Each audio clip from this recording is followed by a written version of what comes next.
أشرقت نفسي بنور من فؤادي حينما رددت يا رب العباد.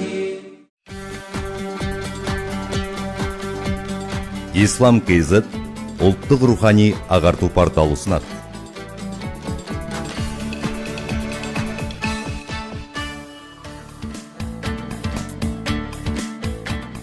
Бисмиллахир-рахманир-рахим. Ассаламуалейкум, құрметті тыңдарман. Ислам.kz ұлттық рухани ағарту порталының сұрақ-жауап хабарын бастаймыз. Хабарымыздың бүгінгі саны жолаушының намазы жайында болмақ. Бағдарлама жүргізушісі Мұхтар Тұртайұлы. Ал сұрақтарымызға жауап беретін порталымыздың діни сарапшысы Абдусамат Қасым мырза. Абдусамат мырза, қош келдіңіз. Рахмет.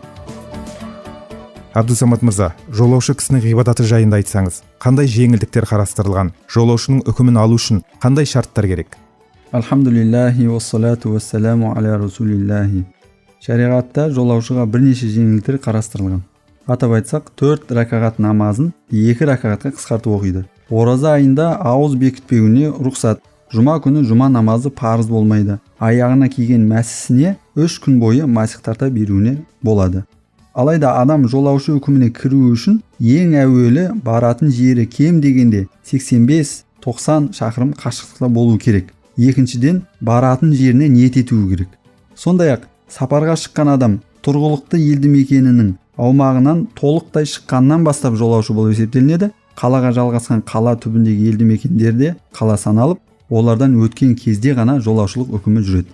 Үшіншіден, өзінің тұрғылықты елді мекенінен тыс жерге жолға шыққан кісі әлгі жерге барғанда 15 күннен көп уақыт қалуды ұйғарса, ол жолаушылық үкімінен шығады. Яғни жолаушы болып есептелмейді. Намазын қысқартпай толық оқиды. Рамазан айында болса оразасын ұстайды. Ал барған жеріне 15 күннен аз уақытқа қалуды ұйғарған болса, ол жағдайда жолаушы үкімі жүреді. Мысалы, Астана қаласының тұрғыны Алматыдағы бір туысының үйіне бір апта не 13-14 күн бойы қалуды ұйғарып барған болса, ол кісі сол бір апта бойы намазын қысқартып оқиды. Ал 15 күннен көп күнге қалуды жоспарласа, ол жағдайда жолаушы үкімінен шығады. Яғни намаздарын толық оқиды.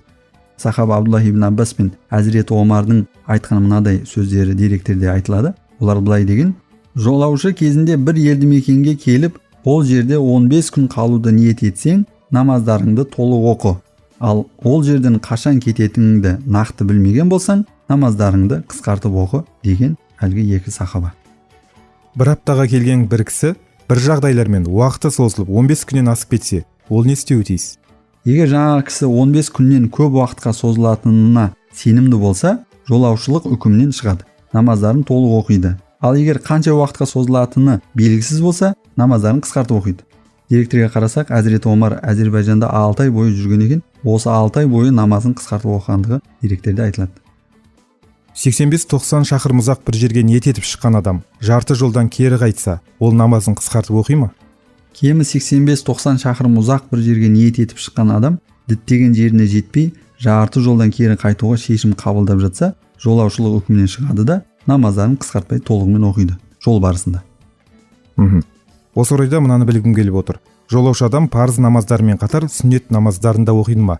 Оқыса қысқартыла ма, әлде толық оқи ма? Сүннет намаздары парыз намазының кем-кетігін толықтырушы рөлін атқаратындықтан, жолаушылық кезінде сүннетті мүмкіндік болып жатса оқығаны жақсы, оқымаса күнә емес. Сүннет намаздарын оқыған жағдайда қысқартпай толығымен оқиды, ал 4 бас парыз намазын 2 ракағатқа қысқартып оқиды. Мынаны ескерткім келеді, осы жерде парыз намазын қысқартып оқиды деген сөз тек 4 ракағат парыз намаздарға ғана қатысты. Мысалы, 5 намазының 4 бас парызы, құптан намазының 4 бас парызы. Міне осыларды жолаушы кісі 2 ракағатқа қысқартып оқу керек. Ал шам намазының 3 ракағат парыз намазын қысқартпайды, сол күйінше 3 ракағат етіп оқуы тиіс.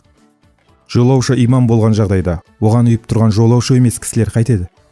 Егер имамдыққа жолаушы үкіміндегі кісі шығатын болса, 4 ракағат намаздың 2-ші ракағатынан кейін сәлем бергенде, оған ұйыған жолаушы емес жамағат сәлем берместен тұрып, қалған 2 ракағатында Құран сүрелерін қырағат етпей, намазын тәмамдайды. Ал егер жолаушы емес кісіге ұйыған жағдайда, намаздарын қысқартпай, алдындағы имаммен бірге толық оқиды. Жолда намазды қысқартып оқу міндетті ме? Әлде қысқартпаса да болады ма? Жолда намазды қысқартып оқу керек дегеннің дәлелі бар ма? Ханафи мазхабы бойынша жолаушының 4 бас намазын 2 басқа қысқартып оқуы уәжіп. яғни міндетті түрде 4 бас парыз намаздары 2 басқа қысқартылып оқылады. Сүннет намаздары қысқартылмайды. Қысқартып оқу керек дегенге дәлел келтірер болсақ, сахаба Абдулла ибн Аббастан жеткен бір риуаятта ардақты пайғамбарымыз саллаллаху алейхи вассалам былай деген: Алла пайғамбарларыңның тілімен намазды парыз етті. Жай кездеріңде 4 ракағат, жолаушы кездеріңде 2 ракағат етіп оқуды бұйырды деген пайғамбарымыз саллаллаху алейхи вассалам. Бұл риуаят Сахих Муслимде келтірілген. Осы хадисте Алла тағала бұйырды деп тұр, яғни қысқартып оқу уәжіп деген үкімді білдіреді. Соңғы сауалымды қойғым келіп отыр. Көпшілігіміз қазіргі таңда туып өскен жерлерімізден басқа қалада тұрамыз. Үйіміз, жайымыз сол қалада. Туып өскен жерімізде біріміздің ата-анамыз, біріміздің бауырларымыз бар. Енді білгім келетіні, туып өскен ауылымызға барғанда намазды толық оқимыз ба? Тұрақты мекенді шариғат тілінде әл-ватанул асли дейді. 15 күннен көп қалуды ұйғарған уақытша мекенді болса, ватанул иқама дейді. Кімде-кім өзінің туып өскен жерінен кетіп, басқа бір елді мекенге тұрақтаса, сол жерде тұрып, сол жерде мекен етуді ұйғарған болса, әуелгі туып өскен жері тұрақты елді мекені, яғни әл-ватанул асли деген үкімінен шығады.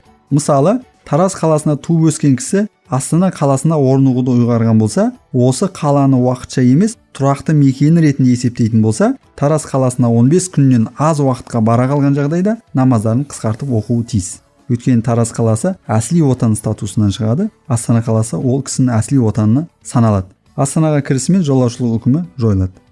Абдусамат мырза, студиямызға келіп сұрақтарымызға жауап бергеніңізге көптен көп рахмет. Сізге Алла разы болсын. Әмин.